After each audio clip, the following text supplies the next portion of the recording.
A Victorian Liberal MP is under fire for saying there was no point putting social housing in affluent suburbs where children from low-income families cannot mix with other children. Key points. Wendy Lovell said there would be no point putting social housing in areas where children from different backgrounds cannot mix. Wendy Lovell said there would be no point putting social housing in areas where children from different backgrounds cannot mix. The government described the comments as a disgrace and called on Ms Lovell to apologise to Parliament.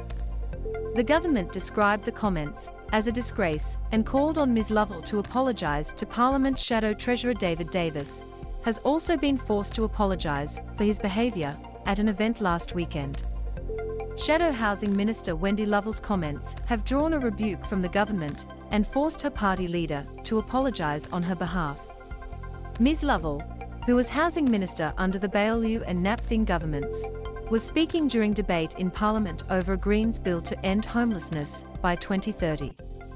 It's no point putting a very low-income, probably welfare-dependent family in the best street in Brighton, where the children cannot mix with the other children, or cannot go to school with the other children, she said. They don't have the same ability to have the latest in sneakers and iPhones, etc.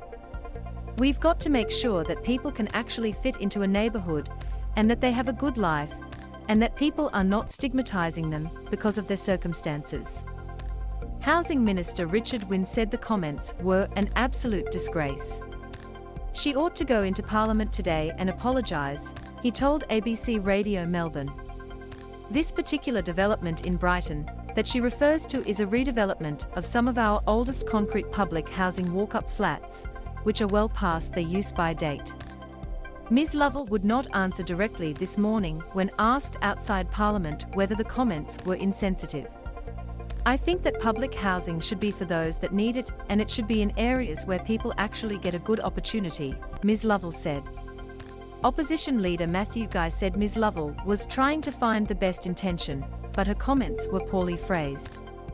I think Wendy means well, and made some exceptionally clumsy remarks in talking about stigmatisation, he said. Social housing in my view should be available to people who need it, and that's the be-all and end-all, postcode doesn't matter. Labour MP Mark Jepp, who grew up in public housing, told Parliament Ms Lovell should resign.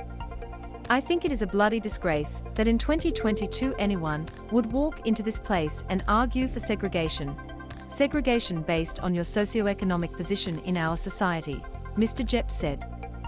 It is offensive to everybody who is in social housing today, in community housing, those on waiting lists, those that need us in this place to put our heads together to come up with the solutions that enable them to have a decent standard of livability. Shadow Treasurer's behaviour questioned.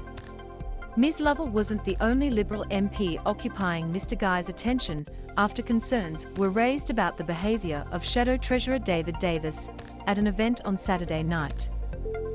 Mr Davis was asked to leave the event because he'd had too much to drink. So it's clear I did the wrong thing on Saturday night, and I apologise for that, and I'm quite remorseful and understand that I did the wrong thing, he said. Mr Guy said he's spoken to Mr Davis about his behaviour and sought an assurance that there would be no repeat. He wouldn't be the first politician to commit this sin, and I'm sure he's not the last one to commit this sin, Mr Guy said. He's apologised for it, that's the right thing to do. I've expressed my disappointment to him about it. I consider the matter then concluded.